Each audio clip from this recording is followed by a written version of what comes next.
जय हिंद प्यारे दोस्तों, एक बार फिर से आपके अपने परिवार YMGS रिसर्च सेंटर पर स्वागत है।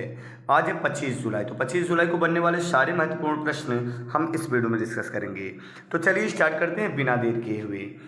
जून 2022 में किस देश में एक दशक के बाद पोलियो का पहला मामला दर्ज किया गया है? तो याद रखेंगे अमेरिका में। कहाँ पर प्यारे बच्चों? तो आपका जवाब हो जाएगा अमेरिका। क्लियर?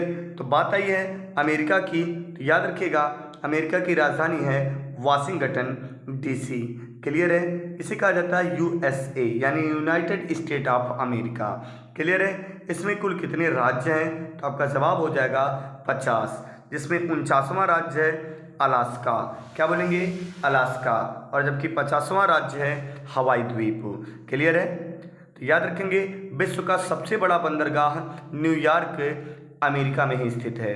क्लियर है? कहाँ पर स्थित है? अमेरिका में। यह किस कॉन्टिनेंटल का देश है? तो याद रखना यह उत्तरी अमेरिका महाद्वीप का देश है। और उत्तरी अमेरिका महाद्वीप में कुल 29 देश हैं। कितने देश हैं प्यारे बच्चों? 29। क्लियर है?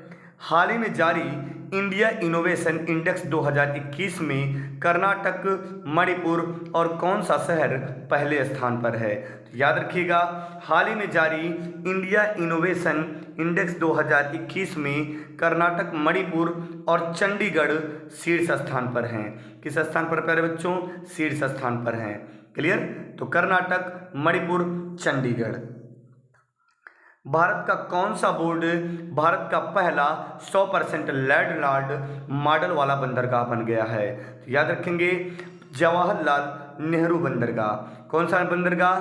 तो जवाहरलाल नेहरू बंदरगाह भारत का पहला 100% लैंडलॉर्ड मॉडल वाला बंदरगाह बन गया है।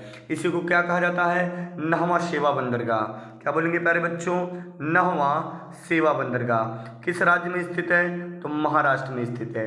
भारत का सबसे बड़ा बंदरगाह कौन सा है? तो आपका जवाब हो जाएगा मुंबई बंदरगाह। क्लियर है? मुंबई बंदरगाह पे अत्यधिक भीड़ होने के कारण नहवा सेवा बंदरगाह का निर्माण किया गया। ठीक है? इसी का नाम जवाहरलाल नेहरू बंदरगाह है। यह भारत का एकमात्र मशीनीकृत बंदरगाह है। क्लियर है? किस राज्य के तट पर स्थित है? तो महाराष्ट्र। क्लियर है? किस राज्य सरकार ने राज्य की अर्थव्यवस्था को 1 ट्रिलियन अमेरिकी डॉलर तक लाने के लिए डेलाइट इंडिया को एक सलाहकार के रूप में नियुक्त करने का निर्णय लिया है? तो आपका जवाब हो जाएगा उत्तर प्रदेश। क्या बोलेंगे प्यारे बच्चों? उत्तर प्रदेश। तो बात आई है उत्तर प्रदेश। तो उत्तर प्रदेश के CM कौन है? तो आपका जवाब क्या हो जाएगा? कमेंट करेंगे आप लोग। और यहाँ के राज्यपाल हैं आनंदीबेन पटेल। क्या बोलेंगे प्यारे बच्चों? आनंदीबेन पटेल राज्यपाल हैं। क्लियर है? अगर हम बात करते हैं उत्तर प्रदेश की स्थापना कब हुई? तो उत्तर प्रदेश की स्थापना 24 जनवरी 1950 को हुई। याद रखना 24 जनवरी 1950 को ही संविधान सभा की अंतिम बैठक हुई थी। क्लियर है? और इसी दिन क्या हुआ था? 24 जनवरी 1950 को ही उत्तर प्रदेश की स्थापना हुई थी। उत्तर प्रदेश राज्य से अलग हुआ उत्तराखंड। और यह उत्तराखंड कब अलग हुआ प्यारे बच्चों? तो आपका जवाब हो जाएगा 9 नवंबर सन 2000। क्लियर है? चलिए, जुलाई 2022 में अंतर्राष्ट्रीय हॉकी महासंघ के कार्यकारी अध्यक्ष के रूप में किसे नियुक्त किया गया? तो याद रखेंगे जुलाई 2022 में अंतर्राष्ट्रीय हॉकी महासंघ के कार्यकारी अध्यक्ष के रूप में किसे नियुक्त किया गया? तो आपका जवाब हो जाएगा सैफ अहमद को। किसे? तो अंतर्राष्ट्रीय हॉकी महासंघ के कार्यकारी अध्यक्ष के रूप में किसे प्यारे बच्चों? तो आपका जवाब हो जाएगा सैफ अहमद को नियुक्त किया गया। कब? तो जुलाई 2022 में। क्लियर है प्यारे बच्चों? एक बार आप लोग कमेंट जरूर कर देंगे नाम को। तो जुलाई 2022 में प्रधानमंत्री नरेंद्र मोदी द्वारा अनावरण किए गए भारत के पहले यात्री ड्रोन का नाम क्या है? तो याद रखेंगे भारत के पहले यात्री ड्रोन का नाम है वरुण। क्लियर है? और वरुण किसके द्वारा अनावरण किया गया? तो याद रखना प्रधानमंत्री नरेंद्र मोदी जी के द्वारा। क्लियर है? किस दिन को राष्ट्रीय ध्वज अंगीकरण दिवस के रूप में मनाया जाता है? तो याद रखेंगे 22 जुलाई को। कब मनाया जाता है? 22 जुलाई। क्यों 22 जुलाई को? याद रखना आप लोग, क्योंकि 22 जुलाई 1947 को, कब प्यारे बच्चों?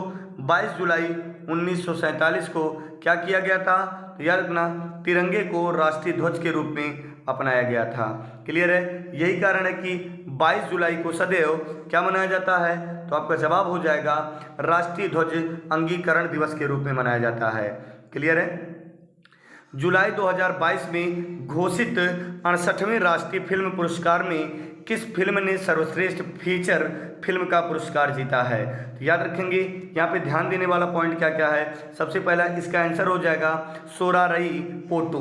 क्या बोलेंगे? तो जुलाई 2022 में 68वें, ये नंबर याद रखना आप लोग प्यारे बच्चों, 68वें राष्ट्रीय फिल्म पुरस्कार में किस फिल्म ने सर्वश्रेष्ठ फीचर फिल्म का पुरस्कार जीता है? तो सोरारई पोटू। क्लियर प्यारे बच्चों? आइए कुछ और महत्वपूर्ण बातें जान लेते हैं। सर्वश्रेष्ठ अभिनेता कौन चुना गया? तो सोरारई पोट्टू के अभिनेता सूर्या को चुना गया। क्लियर है? सूर्या को। क्लियर है? और अभिनेता अजय देवगन को भी चुना गया सर्वश्रेष्ठ अभिनेता के रूप में किस फिल्म के लिए? तो आपका जवाब हो जाएगा तान्हाजी। क्लियर है? तान्हाजी के लिए सर्वश्रेष्ठ अभिनेता अजय देवगन। क्लियर है? और सर्वश्रेष्ठ अभिनेत्री का नाम यहीं पे याद रखेंगे, यानी फिल्म फेयर अवार्ड पाने वाली सर्वश्रेष्ठ अभिनेत्री अर्पणा बालमुरली हैं। क्या बोलेंगे प्यारे बच्चों? अर्पणा बालमुरली। क्लियर है? तो राष्ट्रीय फिल्म पुरस्कार किसे? सोरारई पोट्टू फिल्म को दिया गया, और सोरारई पोट्टू के कारण जो सर्वश्रेष्ठ अभिनेता का पुरस्कार मिला वह सूर्या को और अजय देवगन को मिला है तान्हाजी के लिए। क्लियर है? अगले प्रश्न पे चलते हैं प्यारे बच्चों। जुलाई 2022, क्या प्रश्न कह रहा है? जुलाई 2022 में किस केंद्रीय मंत्री ने सिविल सेवा प्रशिक्षण संस्थान के लिए राष्ट्रीय मानक लॉन्च किया है? तो जुलाई 2022 में किसके द्वारा? तो जितेंद्र सिंह ने सिविल सेवा प्रशिक्षण संस्थान के लिए राष्ट्रीय मानक लॉन्च किया है। क्लियर प्यारे बच्चों? क्वेश्चन नंबर 10 आपसे क्या कह रहा है, ध्यान से सुनिएगा। हाल ही में किसे डेनियल अवार्ड 2022 से सम्मानित किया गया है? तो याद रखिएगा, डेनियल अवार्ड 2022 से सम्मानित किया गया केपी कुमारन को। किसे प्यारे बच्चों?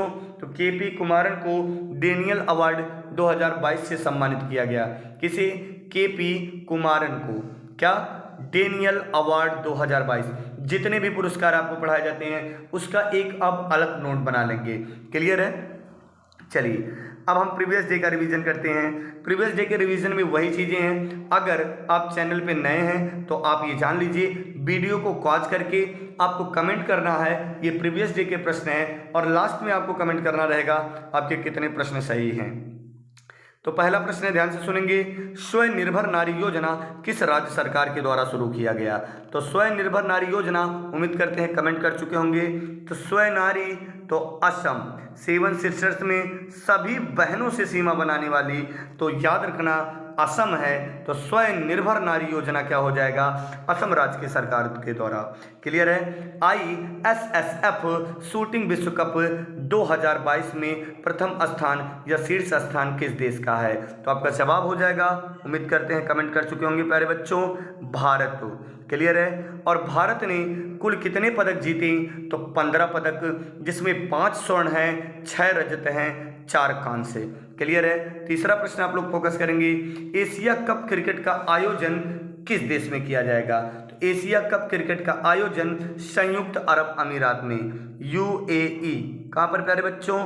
तो UAE। क्लियर है? याद रखिएगा, यह दक्षिण पश्चिम एशिया में स्थित एक देश है। कहाँ पर? दक्षिण पश्चिम एशिया में स्थित एक देश है जिसकी राजधानी है Abu Dhabi. Asia cup cricket का आयोजन कहाँ पर प्यारे बच्चों? तो UAE। उम्मीद करते हैं तीनों प्रश्न आप सही कमेंट किए होंगे। तो चौथा प्रश्न देखते हैं हम लोग। स्पेस ऑन व्हील्स लॉन्च किया, तो स्पेस ऑन व्हील्स पुस्तक किसने लॉन्च किया?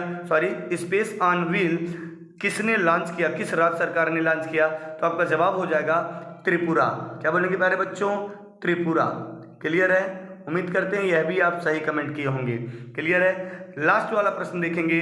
हर घर जल मिशन किस राज्य में शुरू किया गया और उस राज्य के किस जिले में? तो याद रखना, हर घर जल मिशन पूरी तरीके से लागू करने वाला कौन सा राज्य है या सफल होने वाला?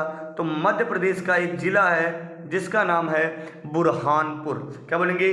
बुरहान जिला। क्लियर है? तो आज का सेशन यहीं पे समाप्त करते हैं। जय हिंद दोस्तों।